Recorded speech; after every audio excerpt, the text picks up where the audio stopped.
Hi, and welcome to the Dingers Podcast, episode 37. This is your host, Mitch.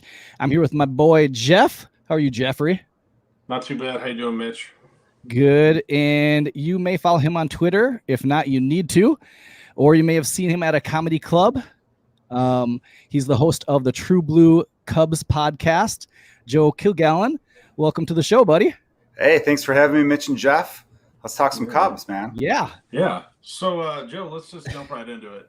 What the hell happened this weekend, and why did we lose another series to the degenerates from up north? I don't know, man. It's such a feast or famine offense this team has shown over the last few years. You know, Friday was like the most fun baseball game you could see, where we scored 14 runs. And then even the next day, we scored 2 runs early, and they were putting together solid at-bats and everything. And then we lost 4-3.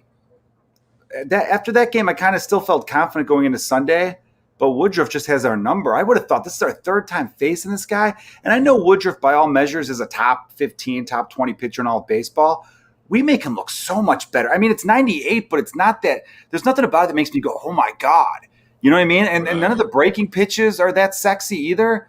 It's not like we're watching a Kerry Wood slurve up there or what Darvish would do. It's stuff that breaks a little bit. It breaks late, but it's still, I feel like he just has our number. You know what I mean? Especially since so many of our hitters have the same player profile.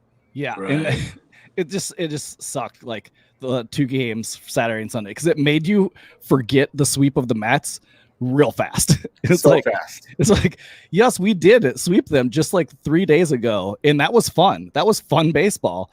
And I mean, I grew up hating 2 things that my dad and my grandpa taught me: to hate the Cardinals and hate the Mets. And so sweeping the Mets felt real good.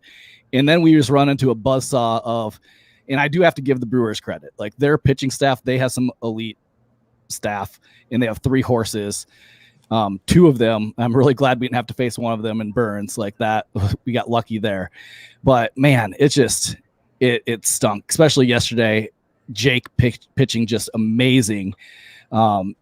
Just taking him to church the whole game, and working out jams. Like, he was just dealing. And so, yeah, that's just tough. But let's start out by talking about one thing that kind of happened over the weekend of Nico Hoerner getting called back up to the big league and his impact on this lineup. Like, you see it tonight, getting a big, huge double, driving in runs. Like, what impact do you think he does or makes with this lineup?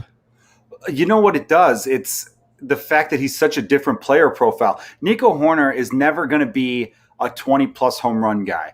I see him as being, maybe as he matures a little bit and puts on a little weight, 15 home runs, which is fine, though. You need a lineup of that. I think we fell so in love. And again, Theo and Jed are both geniuses in my books for the rest of their lives. So I'm not really going to shun them too much. And you can't really blame them, because if you look position by position, you're like, of course I want Javi. Of course I want Contreras. Of course. But when you put them all together, minus the Zobrist type hitter, which I think Nico could be. This guy, I mean, he has at bats where it's like, oh, you're going to throw me 96 on the outside corner? Cool, I'll shoot it down the right field line. You're going to come inside? Cool, I'll hook it down the left field line. That's what we need. We need more guys like him. And to all the fans out there listening and watching who are thinking they need to blow it all up. No, we don't. We really just need to add a couple more at-bats, batters like Nico. You know, you need like, hitting's contagious. There's a domino effect. You get a guy like that who's going with the pitch and showing, like, you know, how we could, you know, there's gap to gap baseball. And then when they come inside, pull the ball. That goes up and down. It's like in basketball. When you see one guy start diving for loose balls, the rest of them, there's a little gambling tip for you guys out there. If an NBA team ever adds a hustle like that, start hammering the under the next few games.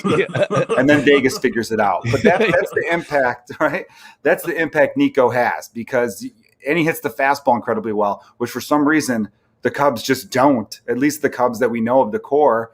I don't know if they became so like, let's guess slider all the time, but something happened where they no longer turn on that 95, 96. Well, KB has been lately, actually. Yeah, KB, but overall, not really. Yeah, and I remember this even last year, there was a game against the Brewers that Nico had a bat in the 9th. And I remember he worked like a 15, 16 pitch at bat, fouling him off. And then the game on Saturday, he comes in there leading off against Hader, and you feel confident. You're like, okay, we're down 1, but I feel confident if he throws him an inside fastball, Nico's going to turn on this one and rip it down the line. Like, you have that sense of confidence. Like, he's going to do something. He's going to have a good at bat. He's going to make contact.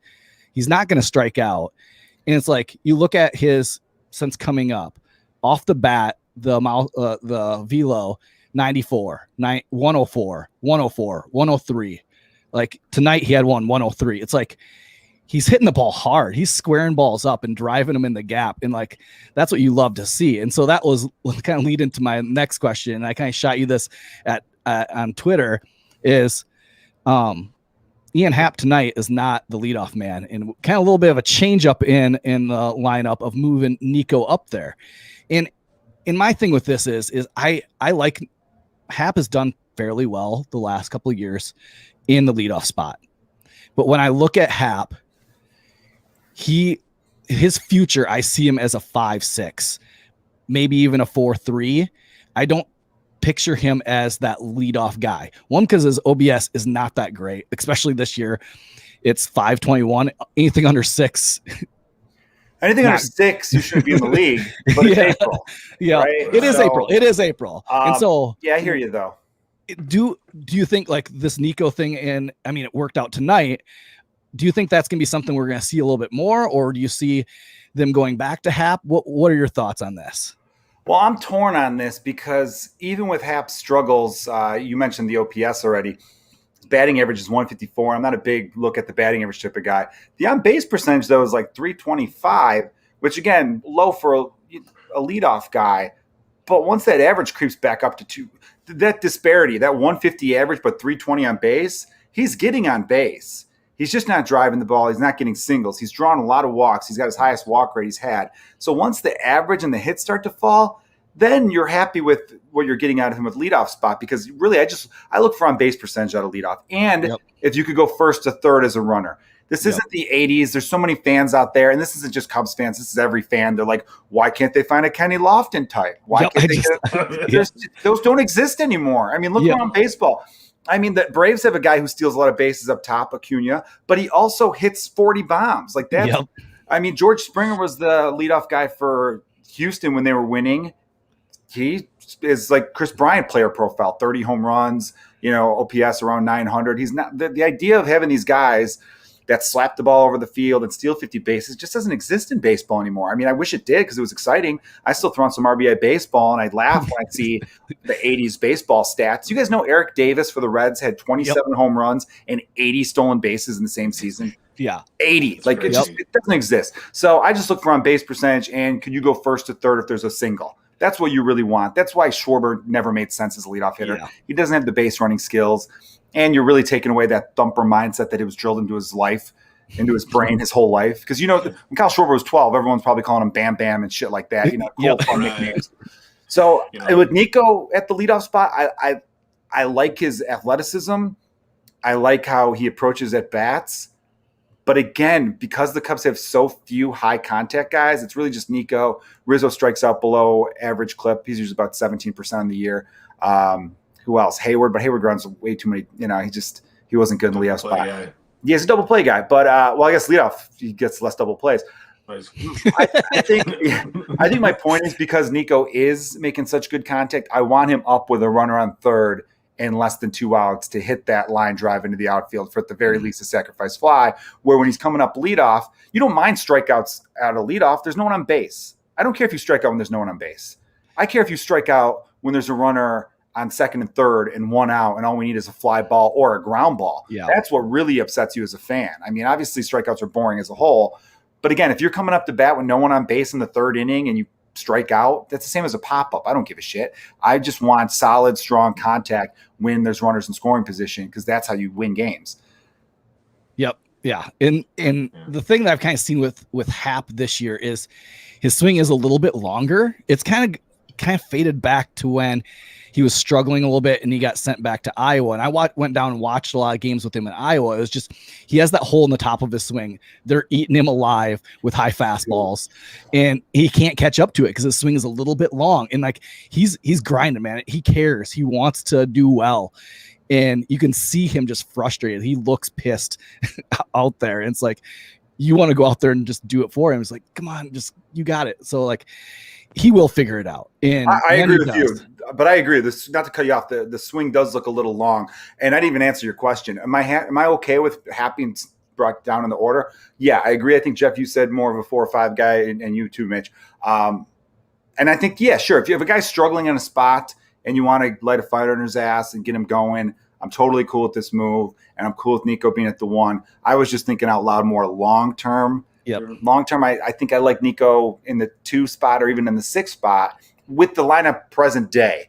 Now, 2 years from now, if Brennan Davis turns out to be the guy we think he's going to be, which he profiles to be a high contact guy too. See, that's the thing about Theo and Jed. I think they realized there was a tide was turning.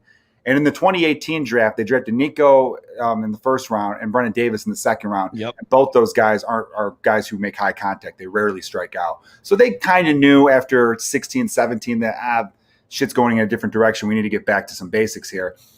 So, if Davis comes up and is obviously a guy who plays a great center field, everyone's already saying his glove's major league ready and could run, then you could put Nico in the 2 hole. And then, I think I could see Ian Happ as a 6 hole. I read a book once where it says you really want a high contact guy at 5, and Ian Happ strikes out a lot. So really 4th or 6th, I like him there because he walks a lot too. So that's kind of nice to have in the middle of the order. Yeah. Jed's no dummy. He can see into the future a little bit and see what's changing and kind of play ahead almost. But let's go back to the Brewers series and I want to talk about Saturday because I mean Friday was fun. Friday was great. A lot of offense. A lot of fun happened. Saturday, 9th inning, you had Nico get that leadoff walk, and then you had Marisnick up in the very first pitch, which still today at 8:43 Monday is still not a strike. That changes the whole at bat. That changes the whole inning. I was reading stats on just Hader. If he gets behind 1 strike, the batting average jumps almost 150 points. I believe that. I believe that 100%. He's look, Hader's elite, but there's still part of me that's like he's throwing 97. He's not throwing 101, but he definitely has that reliever pedigree, long hair. He kind of the way he his wind up. He comes out real wide and throws in real tight on you. He's got great command, and he's fastball slider, And that ball was a good 6 inches above the zone. And baseball is such a game of chess. It's and what's a Moneyball? They said each at bats like a deck of or a game of blackjack. And yeah, you just said it. The odds change. And when you see a pitch that bad, as a hitter, you're thinking, all right, well, now I have to swing at everything. And the next pitch played right into his hands. He threw that slider low. Marisnick was right over that. And you're just kind of fired up. You're pissed. I mean, it's such a mental game. And that's why we've seen so many of the struggles with the Cubs as a whole. I think there's a heavy mental side of it. I understood the risk going into this year. And I know I'm changing point a little bit with all the 1-year contracts. But part of me is like, man, I wonder if these guys would be playing so much better if they weren't playing for the 1-year contract. But I get it. In the past, guys usually show up in their contract year. So it's kind of one of those things where it's like, they all show up, then we can pick and choose who we want to extend at the end of the year. But then it costs you a little bit more, all that kind of stuff. But yeah, that game really pissed me off. And then the next day too, with Arrieta gave you such a gutsy performance, and I've been so impressed with him. We have an option on him, and I say even if he's looking the way he is, yeah, you're going to get something for him. I don't think you're going to break the bank for Arrieta because there's just so many pitchers will be available at the trade deadline. I almost think he's more valuable to keep for next year because you're always looking for pitching depth. And I think he wants to be here. He wants to be in Chicago. He's comfortable here. So 100% agree. Does it drive you up the wall when you watch Arrieta, who is a veteran and has pitched in high leverage situations, start rough, but only give up a run after loading the bases, and then also get out another late inning jam, only to have the bullpen implode in the top of the 9th? Yeah, no, that drives me nuts. It's such one of those seasons too, where you look at the bullpen as a whole. Adam had been really good up until that point. Yes. So when you have a new player where it's so you're talking about Nico right now, everyone, he at least advanced the runner, had a runner at first, nobody out, went with the pitch, went the other way, guys in scoring position with 1 out. Anyhow, sorry, I didn't mean to interrupt with live commentary. No, it's fine. But no, Jeff, dude, for real, man, because that's what I've been loving about Arrieta. He is like, before he was just this guy with unbelievable stuff. Now, I mean, maybe he was in Philly, wasn't happy there. They tinkered with him a little too much. Who knows? But here, he's definitely shown a guy that's like, all right, that pitch isn't working. I'll figure out a way to get hitters out. Because, the trend for a while there was that pitchers were aging really well. I mean, Charlie Morton with the Braves is 37, 38. Because they just get smarter. And he's just playing so smart that when the bullpen does blow it, that ball's gone. There you go. Fucking Contreras. Love it. Willie, sorry, guys. I'm sorry, man. I know we're trying to give giving good points here. No, that's great. Like, the thing is, I'm watching the Marquee app, and so I'm like 2 batters behind everybody. Dude, I'm on Marquee that app can't too. figure it out. No, my app's like that too, man. I'm surprised that I'm 2 batters. I always thought I was 7 batters behind. I had to turn off the notifications on my other apps because I'd be watching, being like, all right, 3-2 count. My phone vibrates. I think I'm getting a text. It's like, oh, cool, 2-run homer. I'm happy, but I'd rather have seen it live. Yeah. But what's killing me now, and then we saw with Andrew Chafin, back to your original point, Jeff. See, I'm a pro. I get people back on topic. I get myself back on topic. Chafin had been dominating, and then he has the bad outing on Saturday. So it's now like everyone's due for a bad outing. They're just having it at the worst possible time. Yeah, and I'll say bad outing when we're up by 10. I don't have the bad outing when we're clinging to win. And overall, like you said, our bullpen has been good, and they have elite stuff. Like, you talk about the Cubs being soft tossers. That really is only Davies and Hendricks, maybe Williams a little bit, but the rest of them throw gas. Like, our bullpen has guys that can throw gas. Rex Brothers can throw gas. Like, he has good stuff. Did he have a bad outing the other day?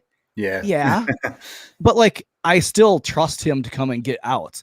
And our bullpen they are going to be ones that are going to walk guys. They just are. And we're going to have to kind of live with it. And like Pat Hughes says, buckle our seatbelts and get ready for the ride of, like, sometimes late inning games are going to get a little bit exciting. That's baseball. Enjoy it. Enjoy the tension. The beauty of baseball that happens when those things are happening. Like, you just have to sit back and enjoy it. But let's get back to Jake. So Jake, here his outings: 6 innings, 1 run, 6 innings, 2 runs, 5 innings, 3 runs, 5 innings, 1 run, 6 innings, 1 run. Like, that is his stats for this year of, like, innings pitched, runs given up. And you said it. He's not the guy that has elite stuff. What he's turning into is a veteran pitcher that knows how to pitch and get guys out. And you see that even going back to Adbert on Saturday, like, that dude is going to be, he is something right now. He has elite stuff, and I'm excited for next year and the year after of, like, what growth he's going to make. Yesterday, he threw 88 pitches. 44 of them were sliders. So he's almost using his slider now and kind of pitching backwards and using his sinker and his 4-seamer to kind of play off of his slider. I mean, on his slider, he had 9 whiffs and I think it was 10 called strike on his slider. Like, that's amazing stats. And he has pitched so good. And I'm never going to second guess Ross. I hate second guessing managers. I coached high school baseball. I know how tough in those situations to make calls to make a pitching change. So it's tough. I think they had not to interrupt, I think the organization had him on a pitch count, so he was coming out right around that time anyway. Because I had a few friends who were texting being like, well, why didn't they let Edbert work through it? They're gonna have to let him work through it eventually. I think they had him set at 85 pitches, because this was his first start back. They're kind of handling him with kid gloves this year because they have high hopes for him, right? And his stuff's obviously there, and I think he's getting stronger. I mean, last year was such a weird season that everyone knew going into this year that you were going to have some pitching depth because they're just anticipating a lot of arms are going to break down second half. So the Cubs are I kind of like the move of being like, all right, we're going to have you go 3 starts, skip you, 3 starts, skip, and you kind of go that route where you've seen other teams do it where it's like remember Strasburg that one year with the Nationals? The Nationals cost themselves a playoff spot. They did because they were like, we have him on an innings like count, which is like, all right. And then they shut him down in September, where in my head, I'm like, if you know that and you like your team, why not start him in May? That way he could pitch when it matters. Like, why were you throwing him in April when it's cold, it's shitty weather usually? He's going to miss a start or two. I didn't like that move. But I'm glad you went from Arrieta to Adbert, because as we all know, Adbert was studying Jake. He was his shadow in the spring, and they were really hitting it off. And that's another reason I don't want to see Jake traded. I want to see him kept around for next year, just to keep. He's turning into a leader, Jake Arrieta. He really is. Yes. And I think he's going to be a guy that wants life after baseball as a pitching coach. And we've got another young stud in the making in Braylon Marquez, who I'm very excited for not spring training. What am I saying? I'm very excited for minor league ball to start, because then we'll start to get looks at him. Because if he's tearing it up a couple months into the minor league season, throwing 101 with ease, there's no reason to keep him down as long as his control's there. The control is all you look for a pitcher. Because it's not like a hitter where it's like, oh, he's tearing up AA, but will this play at the major league level? 101 plays everywhere. So if come mid-July and he's looking strong and dominating AA and even moving up to AAA, then why not bring him up to the show? Because again, you're throwing 100. If the control's there, there's no sense of wasting that arm in the minor league. So that's another reason I want Jake around, because I think he's, as a veteran, will become a nice guy who eats innings and keeps you in every ball game. You mentioned a couple 5-inning starts. In today's game, 5 innings and 2 earned runs, that's a quality start. Yep. I know it used to be at least 6 innings for a quality start. Nah, pitchers don't go deep that much anymore. 5 innings has now become, to me, an official quality start. I'm changing the rule, everyone. Yeah, he's giving you quality starts every single time. And one, it's like when Darvish last year, you knew when he would kind of come up, well, it's a win day today for sure. Like Jake has almost become that for the Cubs this year so far. Like Jake's on the mound. Okay, we feel good about this. He's going to give you a good outing. He's going to keep the runs low, and he's going to pitch out of jams when he needs to. And he's one that like pitched out 2 great jams yesterday and buckled down and made the pitches that he needed to get out of it. And so, yeah. And let's switch it, because KB's up to bat for me. I don't know who's up to bat for you guys, but KB, like he's gotten some starts out in the outfield. Do you like him out there? And what do you think that does to the offense or to the defense? It kind of shifts some people around, allows Nico to slide in there, allows Duffy a couple times to play some third base, or Bodie. Like, do you like that flexibility? I love that flexibility. With Jock out, I see no reason why KB can't be in left field. And with Hayward facing a tough lefty, sit him down and let KB play right field. I think he is an average defensive player in right. In left, he's above average. Every metric shows that if he was a full-time left fielder, would be probably a top 5 defensive left fielder. He's got that third baseman arm, and he's got good speed, so he knows how to cover gaps.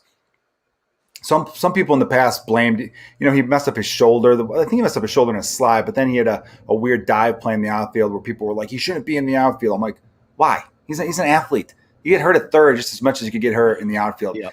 Some people just looked for any reason to be upset, I love the way he's playing right now, Chris Bryant. It's just the truth of the matter. If he's healthy, he's elite. It's that simple. Every season he's played at least 145 games. He's put up all-star numbers. Yep. Every season. The only 2 years he's had bad years were 2018 and 2020. And, and he was subpar those seasons. But even 2018, you could argue he wasn't subpar. He was still about 20% above league average as a hitter. So I would love, I don't want to talk that much in the future. So let's just enjoy it right now. Yeah. We're talking about enjoying the game. You got to enjoy the game and all this kind of stuff. The Cubs are down 4-0.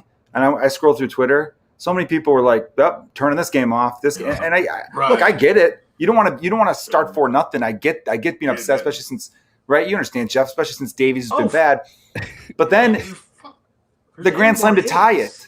Yeah. I know. The grand slam to tie it is what makes baseball. You got to enjoy those things. Starting 4-0 sucks. But then you get the grand slam and you're like, this is why you got to watch all 9, everyone. I think that's my greater point. Yeah. When I tweeted out something, I was like, I think it's time for me to turn off Cubs Twitter for tonight. Like, and I'm not turning the game off. I'm going to turn off Cubs Twitter, because like the negativity that happens so quick, and like it's just like it eats me alive. Like I can't handle it. It's like just enjoy the game of baseball. Like, and I think that's really like the last 2 years, like especially last year, not being able to have it for half a season. It's like whatever happens. I'm just going to soak this in and enjoy every minute of it. This last year with some of these players that we've loved for so long, like just soak it in, love the opportunity that you get to watch them in pinstripes and play at the federal landmark that is Wrigley Field. Like, just enjoy it. Enjoy the opportunity that you get to have and the memories that they provided for you and your kids. Like, I mean, last year being able to watch a game with my son for the first time and actually have him a little bit understand it.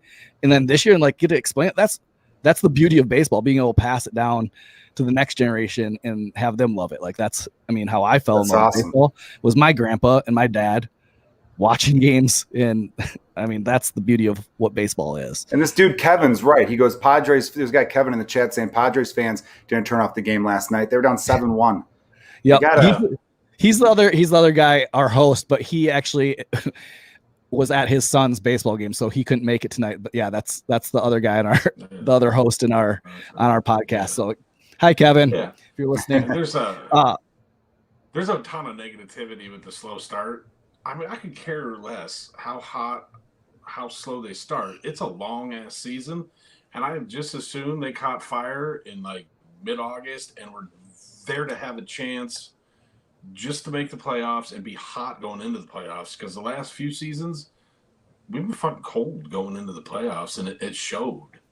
So, yeah, you're right, Jeff. It used to be that teams would be around 500 at the All-Star break, make a trade or two, and then just go on a run. I mean, the Astros famously did that a few years. And the Nationals, yeah. They were like 9 games behind, below 500. Oakland too does that a lot. You know, you just stay competitive, stay there. I'm just worried that this year they're going to be like, we're only 500, time to make some dumps. And it's like, it'd be a bummer to see. I know there's some guys where it's like, all right, sell high. I understand that. You know, like Kimbrel, I get it. But I still would like, I think you got to make any chance you have at making the playoffs, go for it. A lot of fans think we need to do a rebuild. I don't think you need a rebuild. You just need to reconfigure a little bit. You know, there's a few guys out there where I love Javi to death, but if he continues at this striking out 50% of the time rate, I'm going to miss you. You'll forever be drinking for free in Chicago on my watch. But I also understand that, hey, you got Carlos Correa and Corey Seager out there who don't strike out nearly as much as you. They strike out at a small rate, about 15%. You put another bat. You just need a couple more batters like that, a couple more Nico-style hitters, and all of a sudden you have consistency up and down. That way on days when it's 40 degrees at Wrigley and the wind's blowing in, you can still score some runs. And I think that's really the inconsistency we see with this feast or famine team. And something I was even thinking about is like, okay, so look back, 90s. I'm a 90s, 80s kid. I had to watch the Braves win the East over and over for 16 years. Yeah. Did they rebuild? No, they just retooled over and over. Did they have the same guys? No, not for 16 years. And so they figured it out. Did they win the World Series every single time? No. But they're always in contention. They figured it out there. GM, they knew how to do it. They knew how to plug guys in. And I do trust Jed that he's going to keep doing that. Could they make the playoffs this year? Yes. For dang sure they can make the playoffs this year. And so I'm with you, like Joe, like, yeah, they might need a couple tinkers to the lineup. They might need to make a trade, and hopefully they are aggressive in adding, and maybe they do trade away a Javi, but hopefully they get somebody that can plug into this lineup right now and somebody that could play into the future just to be able to help this lineup. And it kind of leads into where I want to go. This lineup is so hot and cold. It is a roller coaster. You have a lot of big run games where you're scoring 15, 16. You see it this year. You've seen a lot of 9 or 2. You don't see a lot of 5, 6. Like tonight's a little bit different. We're scoring 7. It's been kind of that little bit of a roller coaster. How do we need something in our lineup to kind of even that out? And you talked about earlier, we have so many guys that are the exact same. So when a pitcher that has high heat and we struggle with catching up to it, it's not just one batter that's going to struggle. It's the whole lineup. And so that's the problem that we're running into. And so what would you do to kind of like tinker, fix this lineup? What's maybe one player in Major League Baseball that you could, if you could plug them into this lineup, and you can't pick like Trout, like of course, or Tatis, like who do you think would fit into this, like that type of player? I think I mentioned his name already. I just hate saying it too because I love Javi. So I really do. I love Javi Baez. He's been one of the most exciting players I've ever witnessed. He's my go-to GIF or GIF, whatever way you roll on how to pronounce that. And he's NLCS co-MVP. He just had so many moments that stick out. But in my head, if the report's true that he turned down 180 after 2019, which, look, I get it, man. You gamble on yourself. It's just his profile long-term I'm not crazy about. And part of what makes him exciting is another thing that long-term you're not crazy about. He sacrifices his body on a lot of plays, whether it's on the base path or diving for balls that most people can't get. You love it, but you know that those guys don't always age all that well. Yep. So I think Corey Seager is a guy I like a lot because, again, he's a shortstop who plays above average defense. But again, he strikes out a very low percentage of the time. I think he was like a 13%, 14% clip, which is pretty elite in this day and age. Which I really have to emphasize this day and age because everyone strikes out a ton. I was looking up old stats because in my head, I'm like, did players strike out a lot when I was a kid? And I'm just not remembering it. I remember thinking Andre Dawson might have struck out a little bit. He would be one of the best contact hitters in baseball if he played it. Like Sandberg struck out like 8% of the time. Dawson was like 10% of the time. Mark Grace was like 6% of the time. Dunston struck out a lot. Go with Dunston. Dunston would fit into today's baseball pretty good. Not as much as you think. Not as much. I'm not kidding you, dude. I was looking at Cub fans, have fun. Go down memory lane. Your mind's going to get blown at some of the numbers. But no, I think Corey, and what I like about any long-term deal with a guy like Corey Seager's 28. So I think he's by his age even, is he's a big shortstop. He's like 6'3". So say because we got a couple guys knocking on the door shortstop wise. Mm-hmm. You have Nico could play a very, very good shortstop, but you have Ed Howard, of course, Christian Hernandez, the international signing that everyone's raving about, and one or two other guys like from the Padres that they got in that trade for Darvish that are only 18 now, but people still have high hopes for them in the future. So say those guys start knocking on the door. You move Corey Seager over to third. I still want to extend Chris Bryant. You move him to left field. You know what I mean? And then at that point, 2 years from now, Hayward's off the books. If we still are loving Hap, which I imagine we still would because, again, switch hitter, multiple positions, great guy. Move him over to right field. Brennan Davis. Center. I love that guy. I got high hopes of Brennan Davis. And you keep Anthony Rizzo at first because I love him. And then again, if things start to progress where it's like, hey, Ed Howard's here, but then Christian Hernandez is up. All right, we move Ed Howard to second, Christian Hernandez in short. And then we got an outfielder knocking on the door. Then Chris Bryant moves to first base. Rizzo will be DH because you know the DH is eventually coming. You just have to look at these long-term deals with where are the outs. But Corey Seager is the exact type of batter they need. A great fastball hitter, sprays the ball all around, doesn't strike out a lot, hits for power, hits around 300, so good average there. And playoff experience too. There's just a lot to like about that kid. I'll clip that and send that to Jed that you have the plan for the future already laid out. He doesn't need to worry about it. That you just got it. You got it covered. Because I was like, that's perfect. I would take that actually all day. Then we can worry about pitching later. I mean, they did that when the first rebuild. They worried about pitching later. We can do that again. Sorry, Jeff. What'd you say, bud? We could try to snipe the Dodgers hitting coach because there's not a lot of Dodgers in slumps, which is crazy. They definitely have a great plate approach. And they got the lineup diversity. They were pretty smart about it, you know. Andrew Friedman's clearly great at what he does. I did get into an argument with someone on Twitter though because they said Andrew Friedman's the best GM of the last 10 years, and I was kind of like, I don't know, because if you really do 2010 to 2020, it's still Theo, because Andrew Friedman took over a Dodgers team that won 95 games the season before and already had a stacked farm system. They had Bellinger in their system already. They had Seager in their system already. They had a lot of these stud guys that are currently on the team right now. I'm not saying he's not great at what he does. I think what I liked from him that was always smart is he left the team with a hole, because when you inject new blood again at the deadline, that kind of sparks your team. You know, he traded for Darvish in 2017, traded for Machado in 2018. And even though he didn't retain either of these guys, it was enough to catapult them, which I think the Cubs would have been better served to do. I still think Theo, what he's done over the course of his career, is more impressive than Friedman. Even Friedman with the Rays, he didn't make the big draft picks. He took over an already great farm system. I'm not saying he doesn't have the ability, but you got to show me more. You only got one ring, and you've been in sweet situations every time you took over. Theo rebuilt from nothing in Chicago. I mean, literally from nothing. Our scouts didn't even have cell phones. That's how out of touch they were. They were like, what's an email? That's how ass backwards.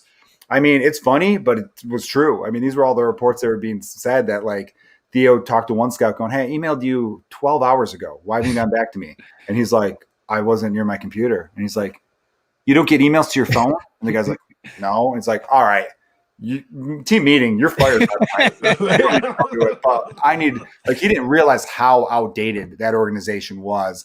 And it really was just, not to get into a big conversation about why the Cubs didn't win a second World Series or why they didn't become a dynasty, but you can do everything right and just some things don't work out. I mean, there's just some things you just don't see coming. And I think the Cubs ran into a little bit of that. Well, I mean, it took the Dodgers, 5 years to win, right? After being in the World Series. Yeah, I mean.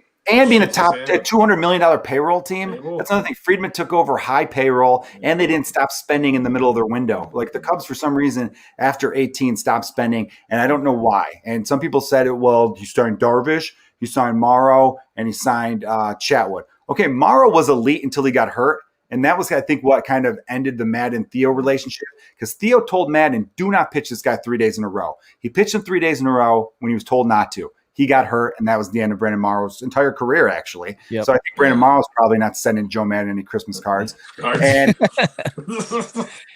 then Darvish got off to a rough start, but then we later found out it's because the Astros cheated, and it made him think he had a problem that he didn't actually have. Remember, he started tinkering with everything that worked before with him because he thought he was tipping pitches. And then Darvish became elite. That's what always cracked me up about Cubs fans on Twitter. I'm like, I saw you shitting on Darvish. Now you're having a memorial. We have receipts, man. We have. Yes, we all have the receipts. Everyone sees them. If we could borrow a line from the Dom, but like, it's embarrassing sometimes. I just want consistency from people. I understand fans get pissed off. I get pissed off too. I didn't love watching Davies get batted around in the first inning. It sucks. I just don't understand, but have some consistency. Don't be the guy that's like, this team sucks in the first inning, and then be like, I got a boner in the third. Pick a path.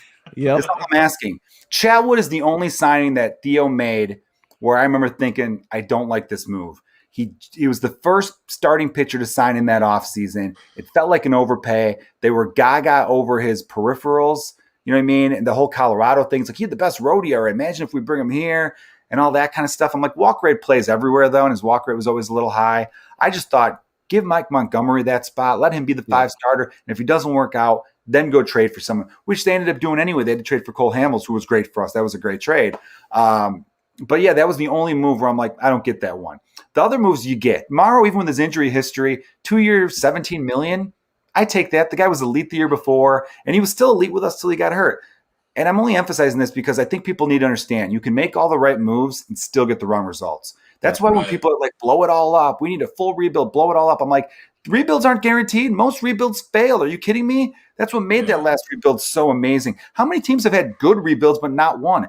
The Texas Rangers went to 2 World Series in a row. That was a good formed team that was, had the right amount of free agents with the right amount of farm guys that they had brought up and developed on their own. The Detroit Tigers famously had that stacked rotation from like 05 to 2011. They had a nice run, didn't win a World Series. The Mets that swept us in 2015, people thought they were going to be a dynasty.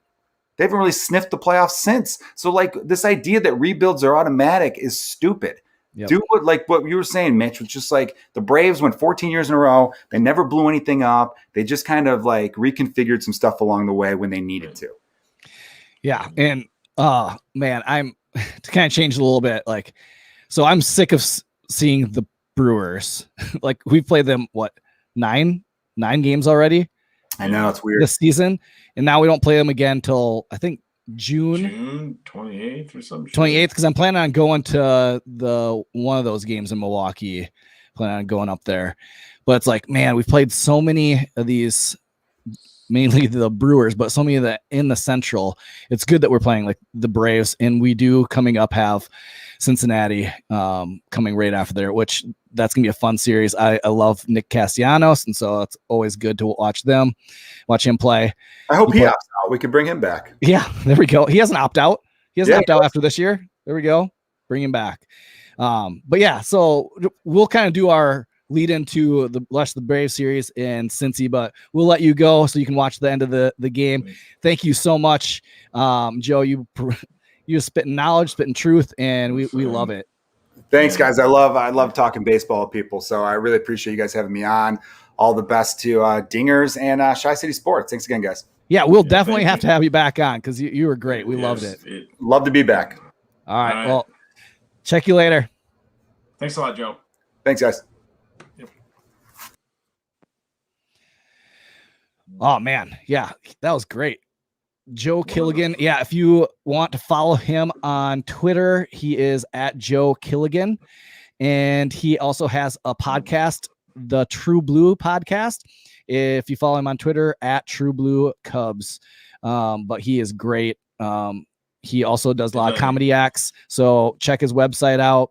If he's doing any comedy acts around, if he's ever in Des Moines, we need to hit him up, go to the Funny Bone and watch him in Des Moines. I would definitely love to hear his comedy routine. He's just a straight shooter. Yep. I mean, there's so many Cubs fans that are like ready to slit their wrists for some shit at the way the season started, but there's no reason to because the season is 6 months long. Who cares if they don't play well in April? I mean, yeah. I mean, we kind of have to ride the roller coaster as well. Of it is 162 games, and we get caught up so much in especially games in April. And again, just enjoy the ride. You can type out the text, just don't hit send. Like you don't have to. You can get frustrated. Like Joe said. Like there's games where I got frustrated today. They're down 4-0. I'm like, oh, Davies, gosh dang it, he sucks. I'm sick of him. But like those emotions soon go away, and I start thinking clearly. It's okay. He has pitched pretty decent. That ball that Albies hit earlier in the game, that was a really good low pitch. He hit the ball. He's an elite MLB hitter. He made a good hit. He drove in some runs. So it's like we kind of have to go with that as Cubs fans. But let's talk a little bit about the rest of the Braves series. They're playing 500 baseball the last 10 games. They haven't played well. They're coming off back-to-back losses versus the D-backs, one of them being a 7-inning no-hit shutout by Madison Bumgarner, which we won't really call a no-hitter, but should be called a no-hitter. Tonight game, currently it's 8-7 in the 7th, so hopefully the Cubs can pull out the W here. Tomorrow, the Braves have Ian Anderson versus Trevor Williams. And then I don't know how to pronounce the game 3. Yona for the Braves. The Braves pitching staff has dealt with a lot of injuries, and so they kind of had to plug some guys in from the minor league system, from the travel squad, and so they're struggling too. But their offense is elite, and so that's one where if you're off, like Davies not getting his sinker down in the zone, you leave it up, these guys are going to drive the ball. And so I don't like 4-game series. I just don't. No. Like I'm so used to like 3-game sets. 3-game sets. In this 4-game set with the pitchers for the game 4 for the Braves isn't out yet, but Alzolay is pitching for the Cubs in game 3, Hendricks. So it's weird 4 games. It is, especially when you open a 4-game set on a Monday. Yeah. Because you're not going to have an off day on Friday. So since we're in Atlanta, that means we're going to travel after a game. When's Thursday game? Is it a night game? Thursday they're all at 6:20. Okay. So after they get done playing, then they're going to travel to Cincinnati, right? Cincinnati. Yep, Cincinnati. And it's weird because they play Friday. They have an off day on Saturday, and then they play again on Sunday.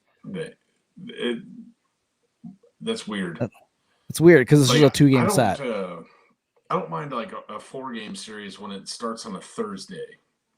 Yep. You catch a weird off day on a Wednesday and you go into a 4-game weekend series with a team. I remember when they used to do that with the Cardinals, and you actually like that. It's like, okay, now 4 opportunities to go to a game against the Cardinals in a weekend set. That's kind of fun to do. Yeah. So, but 4-game sets kind of weird. So hopefully we just need to get back. Like I think we talked about week 1, just win the series. We did that week 1. We did that against the Mets.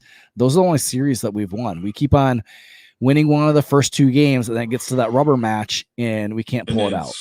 No, we can't. And that part is frustrating. And to me, the last couple, I know last year this has happened a few times, and then this year it's happened twice. you have an offensive eruption where you could throw the bad boy out there and he's going to get a double down the line, and then the next game nobody can make contact with anything.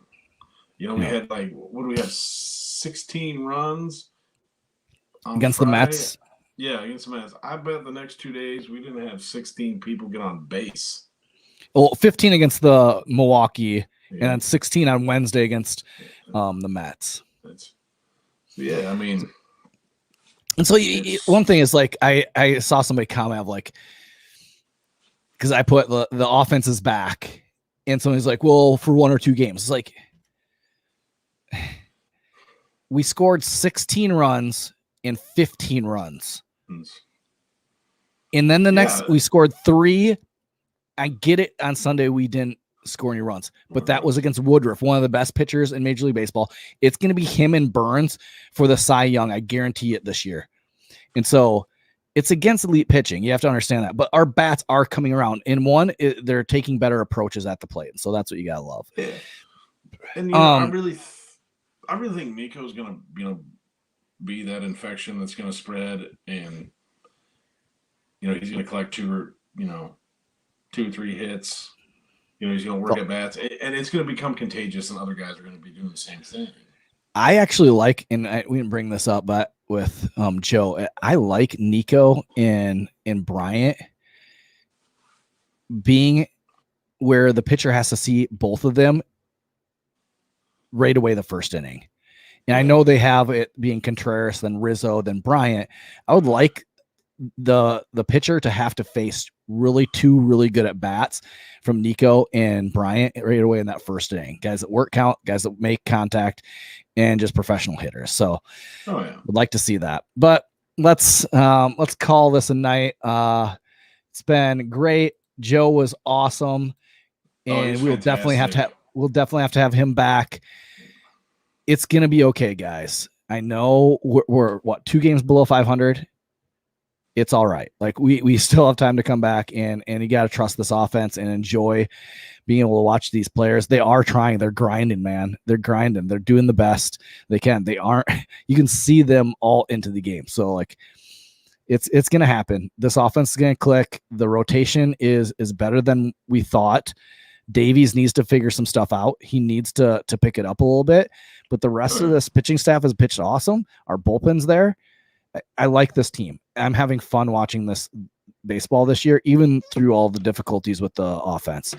So let's get the series win versus the Brewers versus the Braves, and then move on to Cincy and take 2 there. That'll be fun. So this is episode 37 of the Dingers podcast. Thanks for joining us tonight. Good night, John Boy.